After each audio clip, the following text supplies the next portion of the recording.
Hi lovelies, welcome back to Darmiey's kitchen. I trust you're having a wonderful weekend. Today I'm going to be showing you how to make Egusi Ijebu. So let's get started.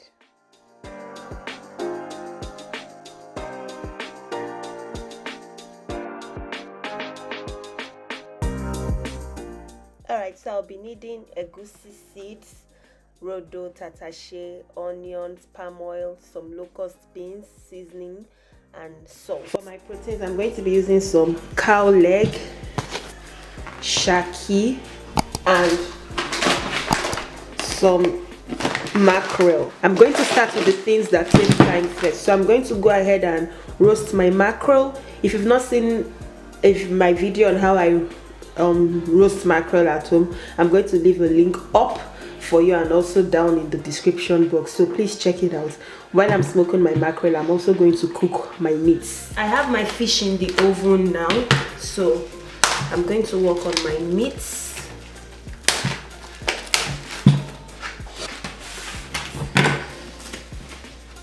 So this size is okay. It's still going to shrink, so I don't want it to be too small.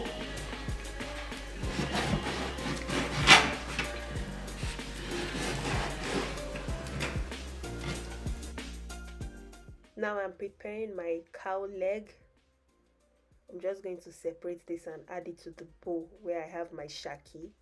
And then I have some hair on the cow leg, so I'm just removing that portion.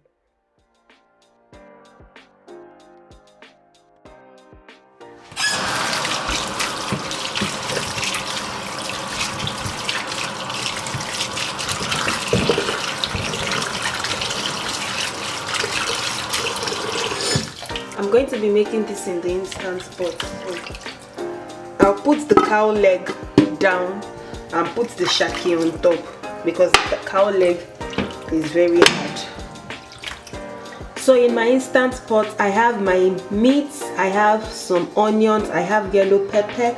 You can season your meat however you like, and then right here I've dissolved some chicken stock, some salt, and some water. So I'm just going to pour this over, just going to fill my pot. So now I'm just going to pressure cook this. So I'm going to let this cook, and once it's done, by that time my fish will be ready, and then I'll proceed to do my egusi. So it's better if you can do all this in advance so that your soup will be fast and you're not going to spend the whole day cooking. Okay. In a dry pan, I'm going to toast my egusi seed to help release the oil, and then it's going to give it a nice nutty flavor.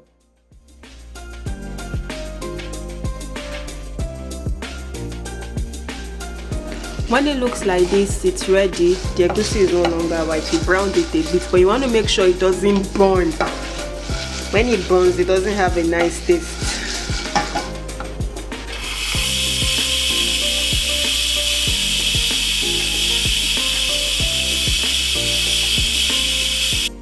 My meat is ready, so I'm just fishing out the peppers and the onions I used in boiling the meat.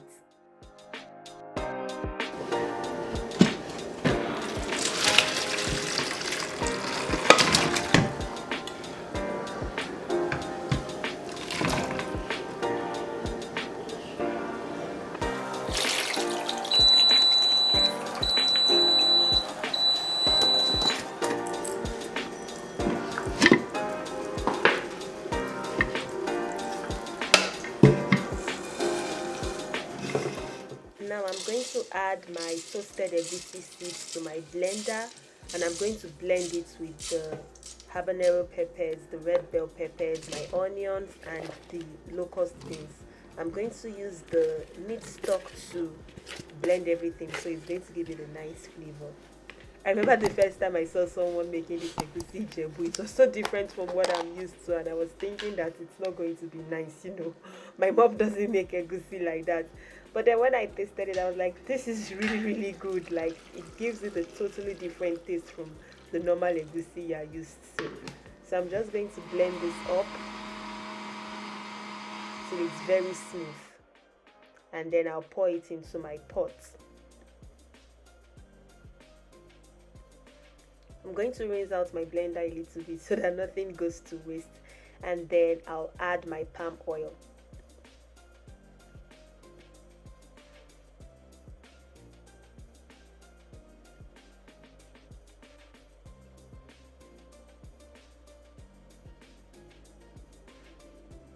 Okay, now I'll mix this up.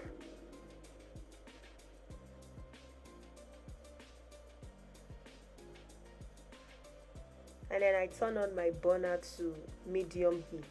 You don't want to cook this on too high heat because you don't want the egusi to form pebbles. We want this soup to be really smooth. It's going to look like gbegiri. So you cook it on medium heat and keep stirring for about 15 minutes. You have to keep stirring. This takes time than your regular egusi, because if you leave it to cook on its own, it's going to form pebbles and it's just going to look like egusi that you did not add vegetables to. It's not going to have that silky smooth look of Egusi Ijebu. So after stirring, I let it come to a boil for about 5 minutes. Then you stir it again to make sure that we don't have any pebbles forming.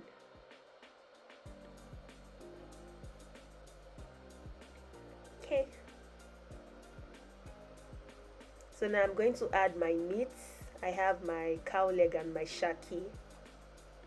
I usually like this with goat meat, but I couldn't find it, so I'm just making it with what I have. Okay, so my fish is ready. I'm just going to break it apart and pour it into the soup.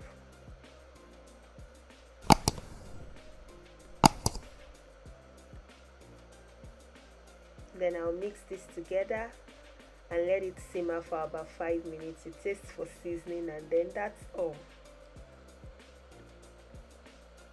Alright, and my soup is ready. This is how it looks without meat, and this is how it looks with the meat.